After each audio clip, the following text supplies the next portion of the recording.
ইসলামের জন্য কবুল করুন সবাই, আমিন। এবং আমরা প্রত্যেকেই যেন একসঙ্গে একই কাতারে গুনাহ খাতা মাফ করে নিয়ে জান্নাতের বাগিচার উসিলায় জান্নাতে একসাথে থাকতে পারে আমরা তৌফিক দান করুন সবাই, আমিন। এই জান্নাতের বাগিচার উসিলায় আমি আপনাদের কাছে একটু দোয়া চাই।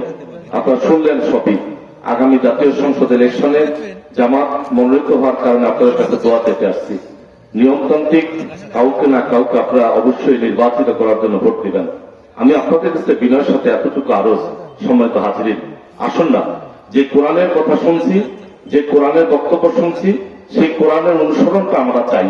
সেই কোরআনের বক্তব্য ইন্না দিন ইনদাল্লাহ ইসলাম, ইসলাম আমাদের জন্য আল্লাহর পক্ষ থেকে একটি নিয়ামত, জীবন ব্যবস্থা।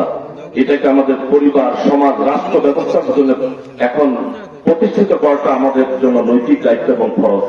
দুর্ভাগ্যজনক হল সত্য, স্বাধীনতা 53 বছর অতিবাহিত হয়ে গেল, আমরা এখন যে অবস্থায় আছি, আমাদের নেতৃত্ব কিন্তু কেউ না কেউ দিয়েছে।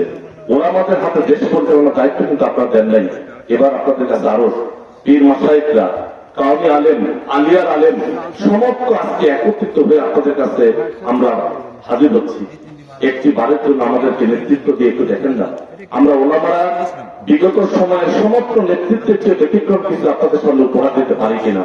আমার বিশ্বাস আমরা অবশ্যই দেশ এবং জাতির সামনে ব্যতিক্রম কিছু ইনশাআল্লাহ উপহার দিব। আমরা দুর্নীতি, সন্ত্রাস, দখলদারি, চাঁদাবাজি সমস্ত কিছুকে আল্লাহ শুকরিয়া হাজির না দিতে বলছি, আল্লাহ লাখ শুকরিয়া, আলহামদুলিল্লাহ, এগুলোকে সম্পূর্ণরূপে পরিহার করে মানসম্মত টিকসই উন্নয়নের ক্ষেত্রে আমরা ভূমিকা রাখবো।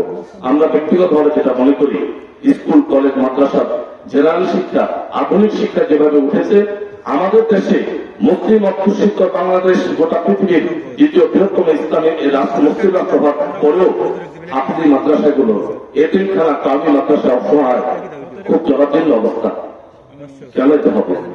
আমাদের এতিমখানা, হাফিজি মাদ্রাসায় তো আধুনিক শিক্ষার সবচেয়ে বেশি মান থাকার কথা। আমরা রাষ্ট্রীয় অর্থায়নে সেদিকে নজর দিয়ে এতিমখানা, হাফিজি মাদ্রাসার ছাত্রদেরকে যেমন তারা হাফেজ হবে, তেমন তারা ডাক্তার হবে, যেমন তারা হাফেজ হবে তারা প্রভাষক হবে, ইঞ্জিনিয়ার হবে, এভাবে গড়ে উঠানোর ক্ষেত্রে বাস্তবমুখী পরিকল্পনা একমাত্র আলেম ওলামারা ক্ষমতায় গেলেই সম্ভব। এজন্য আপনাদের কাছে আরো মায়েরা, বাবাজিরা, ভাইয়েরা যারাই আছেন, আসুন না, বৈষম্যহীন বাংলাদেশ করতে আদর্শ, নীতি, নৈতিকতা এবং উন্নয়নের রোল মডেল গোটা পৃথিবীতে আফগানিস্তানের মতো তৈরি করতে একটি বারের জন্য আলেম ওলামাদেরকে নেতৃত্ব দেওয়ার আবেদন আপনাদের কাছে রাখে আমি আপনাদের কাছে দোয়া চেয়ে, এবং উজ্জ্বল এখানে আছেন, হাসিমি ভাই আছেন, আমাদের নেতৃত্বের দিকে তাকান।